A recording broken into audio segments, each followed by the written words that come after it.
Ya, Sobat Jurnal, hari ini konferensi pers akhir tahun Polres Bitung yang digelar di Mako Polsek Maesa,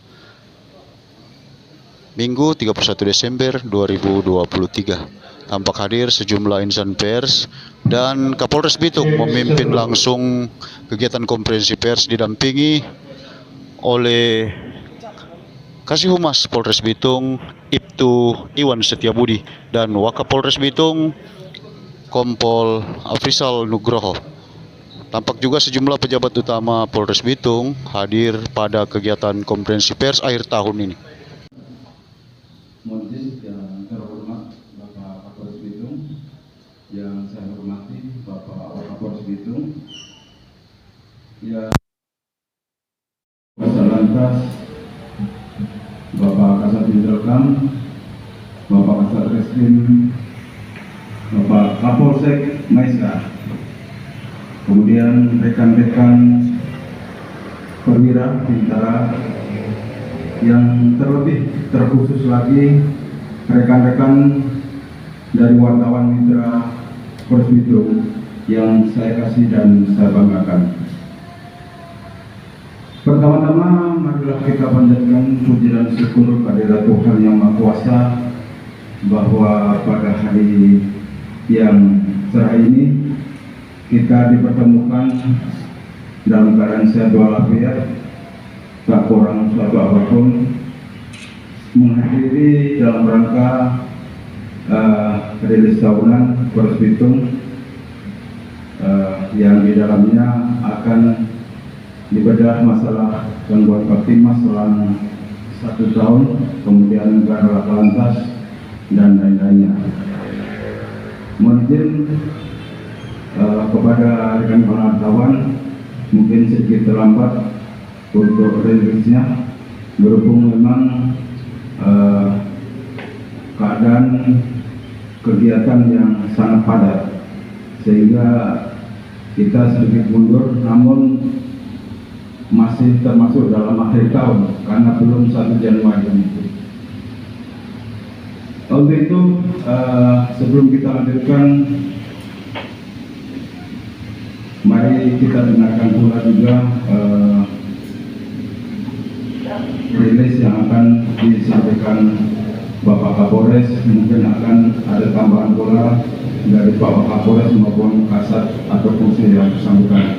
Untuk itu waktu dan ya, jadi di akhir tahun 2023 ini Polres Bitung akan melakukan rilis terkait dengan data gangguan Kamtipmas atau kejadian-kejadian yang ada di wilayah hukum Polres Bitung. Yang pertama akan saya sampaikan terkait dengan data gangguan Kamtipmas di Satuan Reserse dan Jajaran tahun 2023. Untuk jumlah kasus di tahun 2023 itu terjadi sebanyak 1.582 kasus, dan untuk penyelesaiannya sebanyak 901 kasus. Artinya tren sampai dengan 70% dalam rangka penyelesaian perkara. Adapun jenis-jenis kasus yang terjadi di tahun 2023 itu didominasi oleh kasus penganiayaan sebanyak 297 kasus, dan penyelesaiannya sebanyak 208 kasus. Setelah itu diiringi oleh pencurian biasa sebanyak 224 kasus dan penyelesaian sebanyak 135 kasus. Berikutnya yang nomor 3 adalah penggelapan. Kasus penggelapan totalnya itu sebanyak 89 kasus dan penyelesaian sebanyak 41 kasus. Adapun di sini beberapa kasus yang ada juga seperti pengeroyokan, penipuan, cabul, kekerasan dalam rumah tangga, pelanggaran terhadap anak, pencemaran nama baik, sajam, curanmor, penyerobotan tanah, menghancurkan atau merusak barang,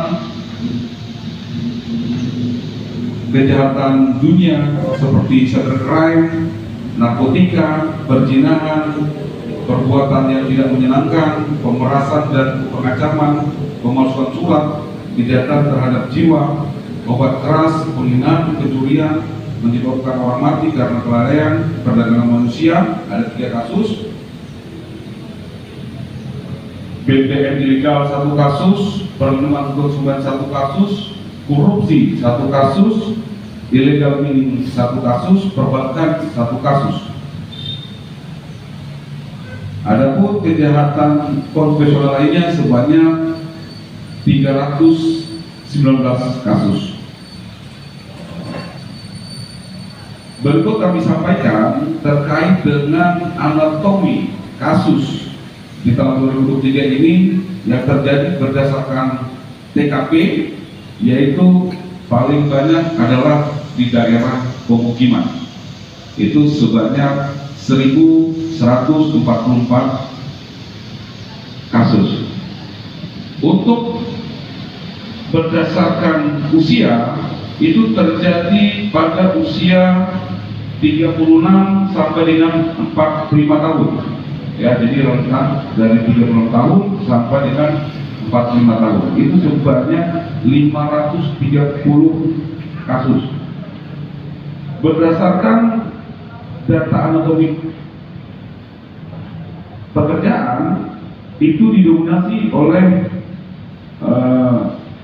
orang-orang yang wira swasta. Itu ada 587 kasus. Berdasarkan alat yang digunakan,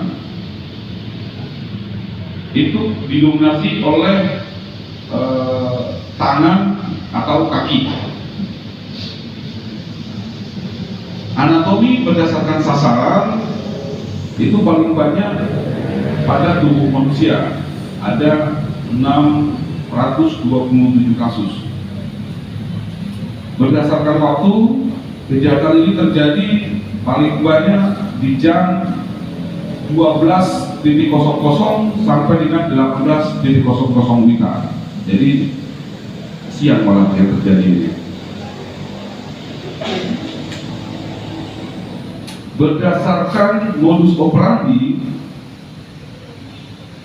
paling banyak didominasi oleh modus adalah melakukan pemukulan, itu sebanyak 511 kasus.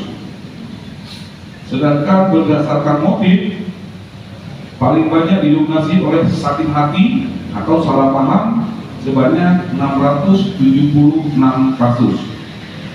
Adapun kasus yang menonjol di tahun 2023, yaitu tindak pidana 338 LP nomor 17 ulangi LP nomor 178 dari 3 2023 di SPKT Bitung. Pelapor korban atas nama Hermanus, laki-laki, tinggal di Manado, pekerjaan karyawan swasta di lingkungan Kecamatan Singgil, Kota Bitung. Uraian singkat kejadian, pada saat hari Jumat tanggal 10 Maret sekitar jam 04.30 WITA, bertempat di rumah susun Kelurahan Wangurer Timur, Kecamatan Mandibir, Kota Bitung. Korban atas nama Rivaldo Ganapi datang ke rumah susun, kemudian korban duduk minum bersama beberapa orang temannya. Selanjutnya salah satu lelaki yang bernama Rani berselisih paham dengan korban, kemudian korban mencabut pisau dan menikam ke arah lelaki Rani.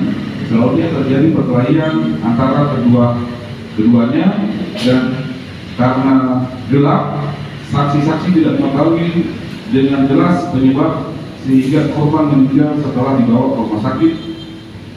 Demikian halnya dengan lelaki Randi yang masih mendapatkan perawatan di rumah sakit juga. Jadi dua-duanya sama-sama menjadi korban.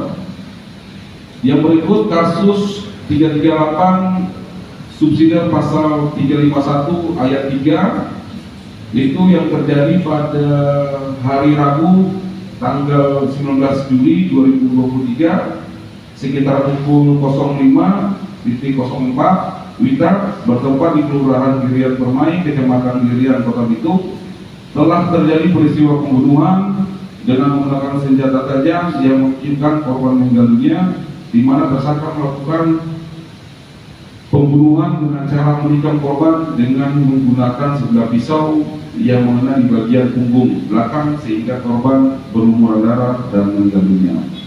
Adapun tersangka atas nama Richard Adriano Francisco alias Icak, umur 16 tahun, tempat tinggal di Kawangkoan,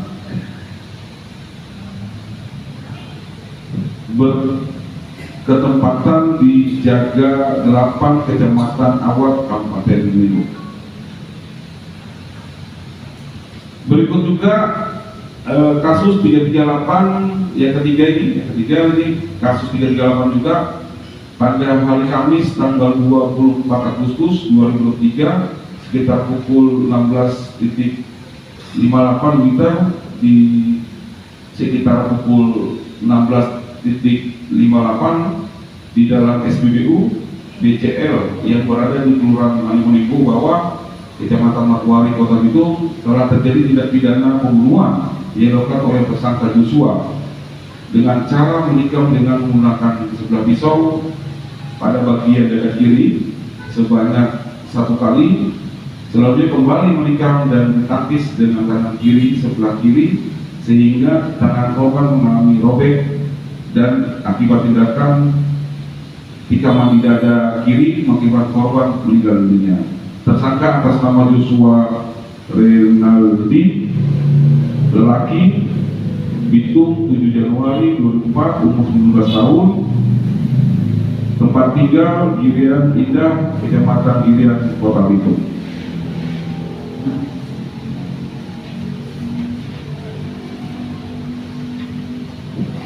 Kasus yang berikutnya masih di 338, tersangka atas nama Fadli Ali, 24 tahun, pekerjaan tidak ada, alamat Kelurahan Bitung Barat 2, Kecamatan Maisa, Kota Bitung. Uraian singkat kejadian, jadi pada hari Senin tanggal 9 bulan 10 2023 sekitar pukul 02.30 WITA di Kelurahan Bitung Barat 2, Kecamatan Maisa, Kota Bitung.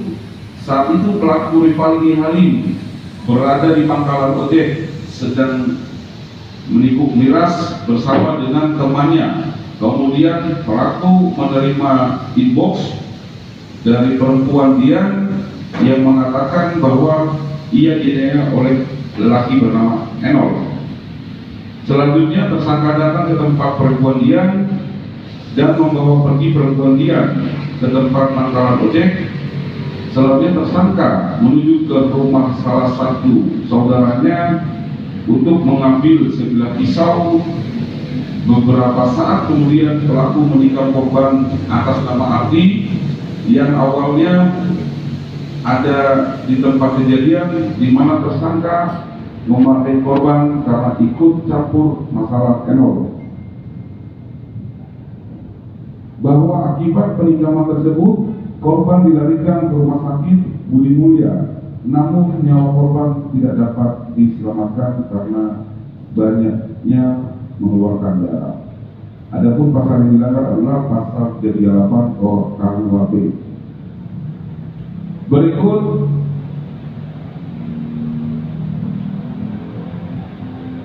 yang selanjutnya adalah pada hari Minggu tanggal 19 November 2023 sekira pukul 02.00 WITA di Kelurahan Kekenpuran, Kelurahan 2, Kecamatan Maisa, Kota Bitung, telah terjadi peristiwa pembunuhan yang dilakukan oleh tersangka dengan cara menusuk korban di bagian dada sebelah kiri dengan menggunakan alat membawa pisau yang mengajukan korban meninggal dunia. Adapun tersangka atas nama Rifaldi, lelaki umur 27 tahun, tidak bekerja, beralamat di Kegeluran 1, Lingkungan 3, Kecamatan Mesa, Kota Bitung. Sedangkan untuk data kasus Sat Narkoba di tahun 2023, perbandingan terjadi penurunan kasus di tahun 2022, crime total sebanyak 26 kasus, sedangkan di tahun 2023 ini sebanyak 24 kasus. Adapun kasus-kasus yang mendominasi adalah narkotika 1 kasus, psikotropika 0, obat-obatan larang 22 kasus, bahan berbayar 1 kasus, total semuanya 24 kasus. Barang bukti yang diamankan untuk sabu 0,026 gram ganja psikotropika 0, obat keras sebanyak 26.174 butir, miras sebanyak 312 liter atau 520 botol ukuran 600 ml. Sedangkan data kasus laka lantas di tahun 2023 kita urut per bulan. Di bulan Januari 17 kasus, Februari 13 kasus, Maret 16 kasus, April 17 kasus, Mei 17 kasus, Juni 30 kasus, Juli 17 kasus, Agustus 25 kasus, September 11 kasus, Oktober 20 kasus, November 21 kasus, Desember kosong, jumlah 204 kasus kejadian laka lantas.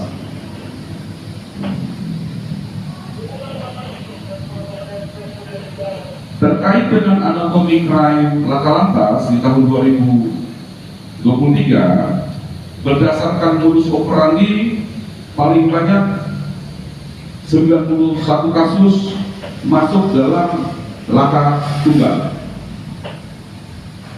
Sedangkan berdasarkan TKP paling banyak didonasi oleh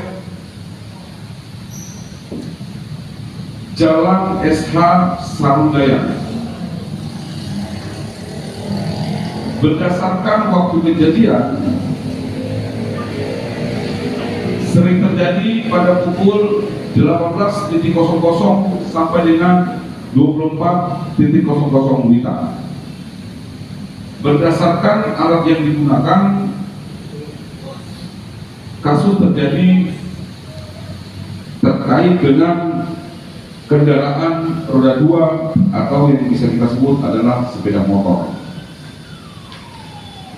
Berdasarkan profesi, paling banyak pelaku merupakan bekerja sebagai karyawan. Berdasarkan alat yang digunakan,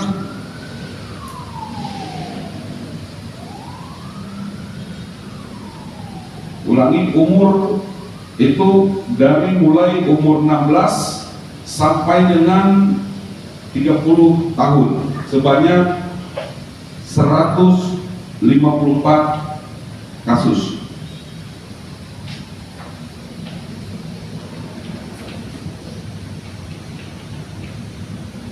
Untuk data perkara di Satuan Polisi Air tahun 2023, ada 3 perkara yang ditangani oleh Satuan Pol Air Polres Bitung.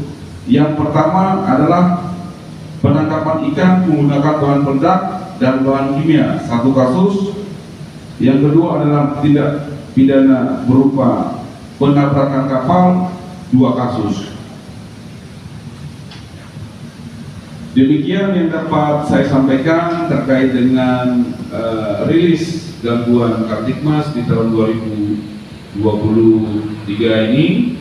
Pada prinsipnya data mengalami penurunan apabila dibandingkan dengan di tahun 2022. Itu saja yang perlu.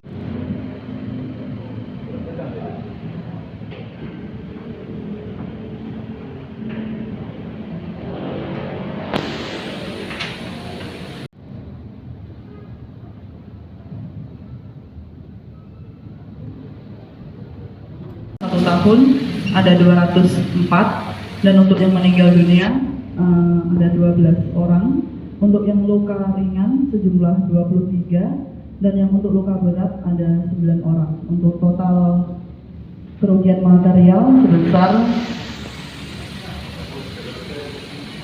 213 juta, demikian. Manado. Yang pertama mengenai kasus menonjol yang ada di Polres Bitung di sepanjang tahun 2023 ini. Yang pertama mengenai kecelakaan Bu izin sudah sejauh mana perkembangan kasus yang mengakibatkan personil anggota TNI AL yang meninggal dunia itu yang laka lantas di Instagram. Kemudian yang kedua mengenai kasus menonjol warga Kota Bitung yang meninggal diduga karena konsumsi miras oplosan. Yang menjadi pertanyaan kami, apakah tempat jualan miras yang menyebabkan informasi 3 orang, tapi mungkin ada perkembangan dalam press release ini meninggal. Katanya informasinya Pak di tempat yang sama mereka beli miras. 2 kejadian itu berlangsung di Kolombo, Kelurahan Bitung Barat 2, Kecamatan Maesa, dan Kelurahan Madidir Unet, Kecamatan Madidir.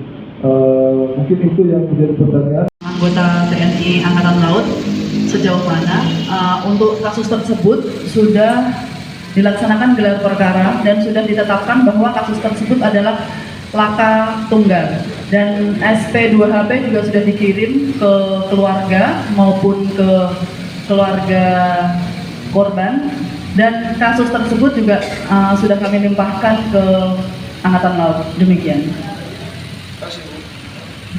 Nah, silakan dari Pak Kapolsek bisa menjelaskan.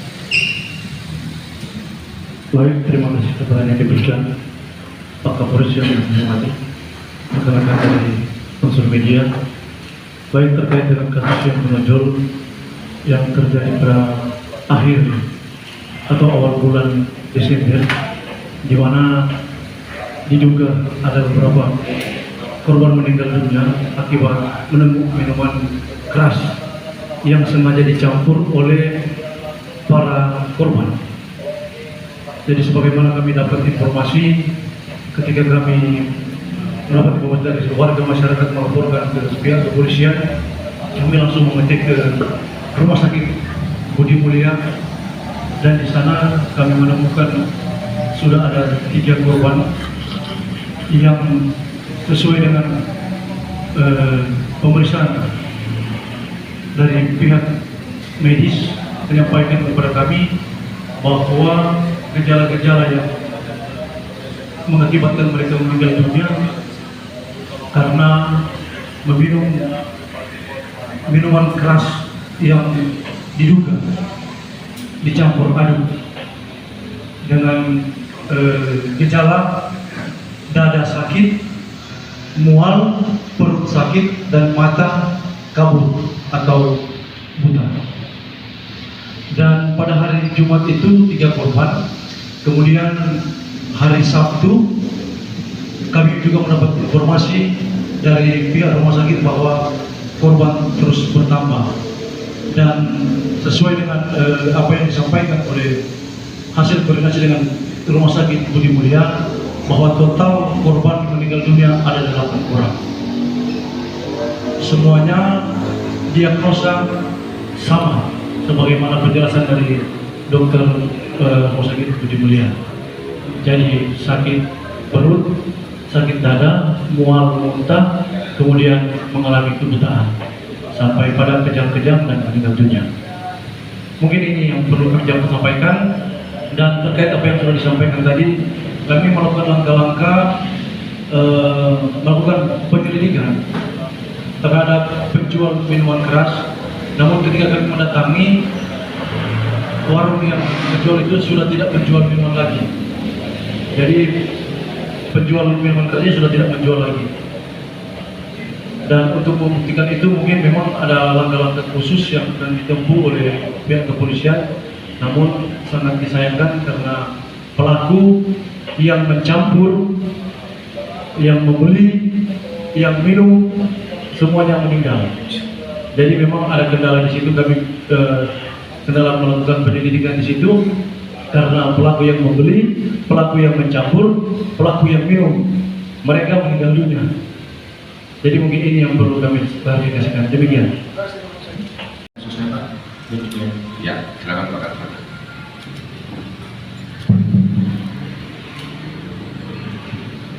Jadi untuk perkara KSOD masih kami dalam proses penyelidikan kami juga. Sementara kami juga masih berkoordinasi dengan Kasih Pitsus terkait gimana apa yang menjadi petunjuk, apa yang harus kami lengkapi untuk memproses perkara tersebut. Jadi pada intinya untuk perkara KSOD masih dalam proses penyidikan kami, masih ada di Polres semua. Seperti itu. Ya, terima kasih. Tokoh ormas adat maupun ormas keagamaan yang lainnya. Polres sendiri sekitar 300 personil. Pak, untuk titik keramaian ada berapa tempat? Untuk titik keramaian kita kan ada 6 pos yang kita dirikan. Yang pertama adalah pos KEK, pos pengamanan KEK di depan pintu tol. Yang kedua adalah di terminal Tanggogo. Terus yang ketiga adalah di depan Pasar Julia. Yang berikutnya adalah yang keempat di pusat kota. Yang kelima di pelabuhan. Semoga kita saling kerjasama, kita saling bermitra, saling tukar informasi. Apabila mungkin ada rekan-rekan buat konferensi pers rilis akhir